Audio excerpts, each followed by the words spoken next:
इस कहानी की शुरुआत होती है मोरक्को के साउथ में मौजूद एक रेगिस्तान से, जहां पर दूर दूर तक फैला हुआ सूखा पहाड़ी इलाका और रेत दिखाई देती है। इसी सूखे और बंजर रेगिस्तान में एक बहुत बड़ी रेव पार्टी चल रही होती है। हजारों की तादाद में लोग यहाँ मौजूद हैं जो म्यूजिक की तेज धुन पर नाच रहे हैं। इन लोगों में हर तरह के लोग हैं, कुछ अजीब कपड़ों में हैं तो कुछ नशे की हालत में हैं। इस भीड़ के बीच हमें दो लोग दिखाई देते हैं जो बाकी लोगों से बिल्कुल अलग लग रहे हैं, जिनके नाम लुइस और स्टेफन है। ये दोनों बाप बेटा हैं। लुइस के चेहरे पर परेशानी है और वो किसी पार्टी के मूड में नहीं है। लुइस के हाथ में कुछ पोस्टर्स होते हैं। वो हर गुजरने वाले शख्स को वो पोस्टर दिखाता है और पूछता है कि क्या तुमने इस लड़की को देखा है। दरअसल पोस्टर पर जिस लड़की की फोटो है उसका नाम मार है, जो लुइस की बेटी और स्टेफन की बड़ी बहन है। यहाँ पर हमें पता चलता है कि मार पिछले 5 महीनों से गायब है और आखिरी बार उसे एक ऐसी ही रेव पार्टी में देखा गया था। लुइस इसी उम्मीद में यहाँ आया है कि शायद उसे अपनी बेटी का कोई सुराग मिल जाए। स्टेफन अभी छोटा है, वो उस माहौल को समझ नहीं पा रहा, लेकिन वो अपने फादर का साथ दे रहा है। ऊपर धूप बहुत तेज होती है लेकिन लुइस रुकता नहीं है। वो एक ग्रुप के पास जाता है जो वहाँ जमीन पर बैठे नशा कर रहे होते हैं। वो उन्हें फोटो दिखाता है लेकिन वो लोग नशे की हालत में धुत हैं और लुइस को इग्नोर कर देते हैं। कुछ लोग उसे गलत जवाब देते हैं तो कुछ लोग उस पर हंसते हैं, लेकिन लुइस हिम्मत नहीं हारता। वो पहाड़ी के ऊपर चढ़कर दूर तक लोगों को ढूंढने की कोशिश करता है।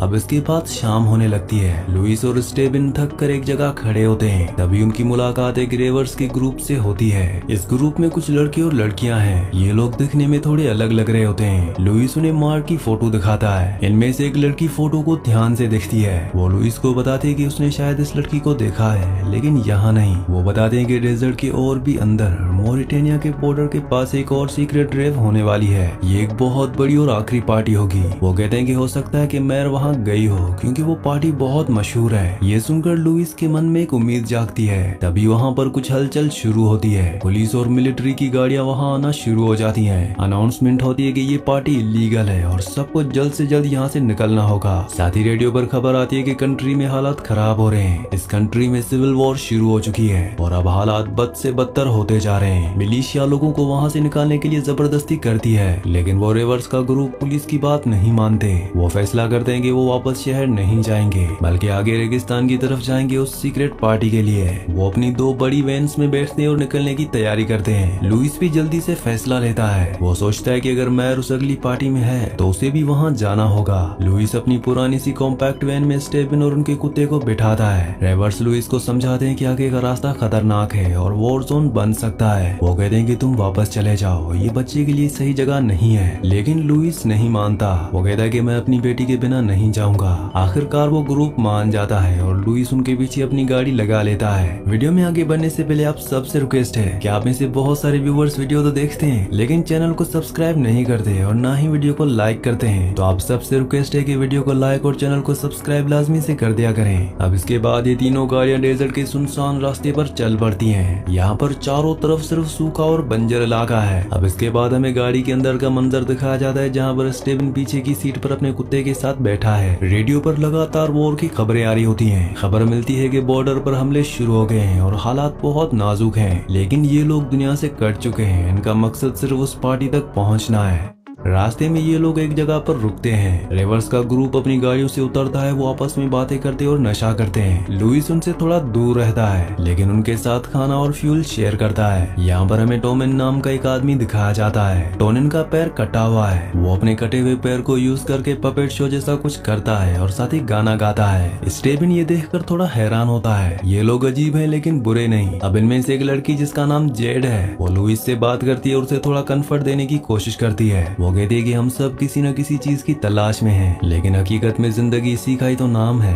अब इसके बाद सफर शुरू होता है। अब रास्ते में एक सूखी हुई नदी आती है जिसे इन्हें पार करना है। गाड़ियां मुश्किल से पथरीले रास्ते से गुजरती हैं। यहाँ पर एनवायरनमेंट बहुत खतरनाक दिखाया जाता है। ना पानी है ना कोई पेड़। एक जगह रात को कैंप लगाया जाता है जहाँ पर ये सभी लोग इकट्ठा होते हैं। रेवर्स लोग एक तरह का नशा ले रहे होते हैं। अब सुबह होती है तो लुइस देखता है कि उसका कुत्ता बहुत अजीब बिहेव कर रहा है। उल्टियां कर रहा होता है और चल नहीं पा रहा, जिसके बाद पता चलता है कि रेवर्स ने नशा करने के बाद जो गंदगी की थी कुत्ते ने गलती से उसे खा लिया था, क्योंकि उनके वेस्ट में उस नशे का असर था। तो इसी वजह से लुइस का कुत्ता अब बीमार हो गया है। इस बात पर लुइस को बहुत गुस्सा आता है, लेकिन वो कुछ नहीं कर सकता। वो ग्रुप के साथ मिलकर कुत्ते का इलाज करने की कोशिश करते हैं। जेड और बाकी लोग कुत्ते को पानी पिलाते हैं और उसका ध्यान रखते हैं। इस हादसे से लुइस और उस ग्रुप के बीच थोड़ी नजदीकी बढ़ती है, क्योंकि वो सब मिलकर उसके कुत्ते की मदद करते हैं। कुत्ता धीरे धीरे ठीक होने लगता है। अब इसके बाद सफर आगे बढ़ता है और अब रास्ता पहाड़ी हो जाता है। सड़क बहुत संकरी और कच्ची है। एक तरफ ऊंची पहाड़ी है और दूसरी तरफ गहरी खाई। आगे वाले रेवर्स की एक बड़ी वैन के टायर रेत और पत्थरों में पूरी तरह फंस जाते हैं। गाड़ी आगे नहीं बढ़ पा रही होती। सब लोग अपनी गाड़ियों से उतरते हैं। लुइस भी अपनी वैन से उतरता है। स्टेबिन और कुत्ता लुइस की वैन के अंदर ही बैठे रहते हैं।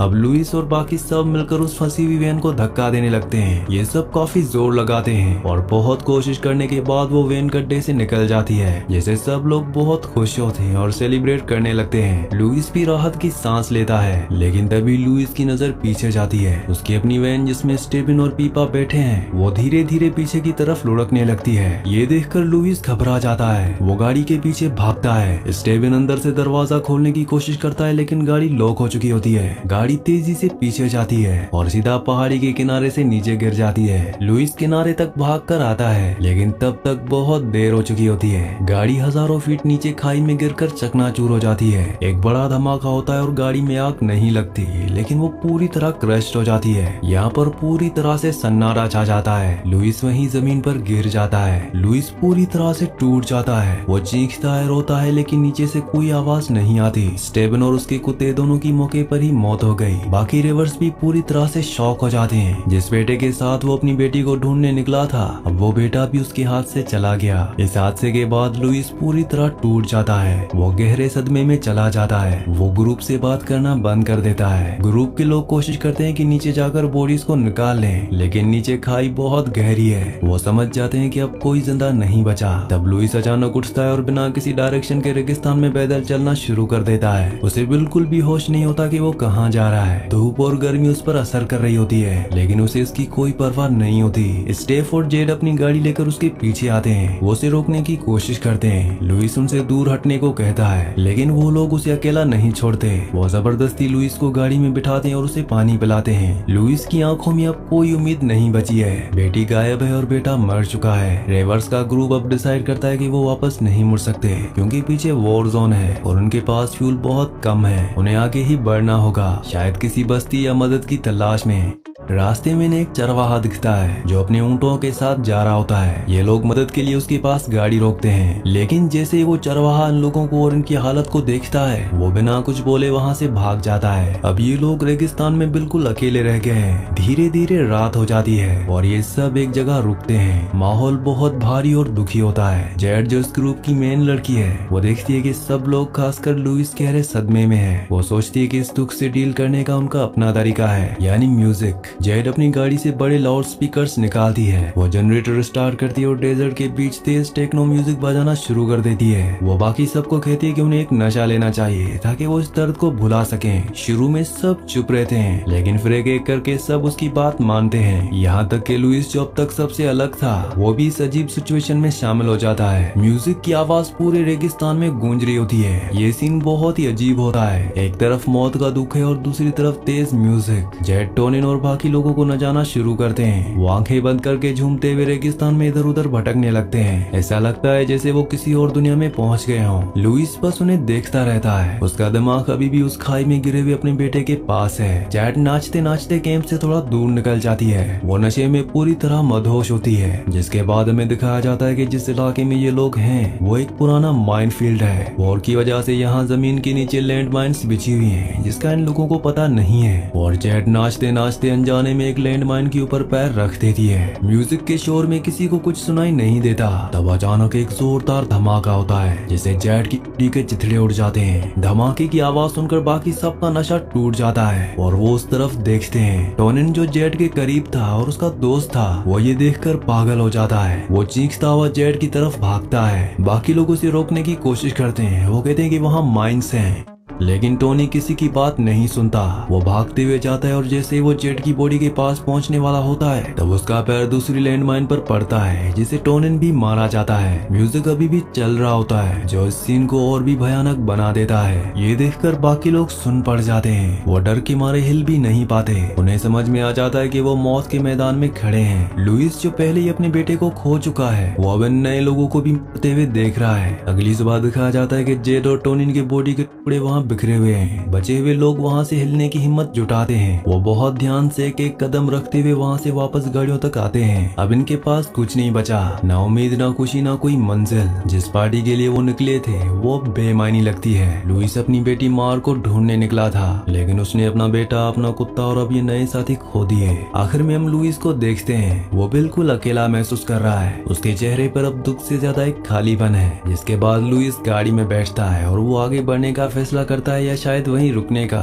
ये क्लियर नहीं होता। इस सीन के साथ इस मूवी का, इस कहानी का एंड हो जाता है। अगली कहानी आप किस मूवी पर सुनना चाहते हैं मुझे नीचे कमेंट्स में जरूर बताना। और अगर आपने हमारे चैनल को सब्सक्राइब और वीडियो को लाइक नहीं किया तो जल्दी से वीडियो को लाइक और चैनल को सब्सक्राइब कर दें।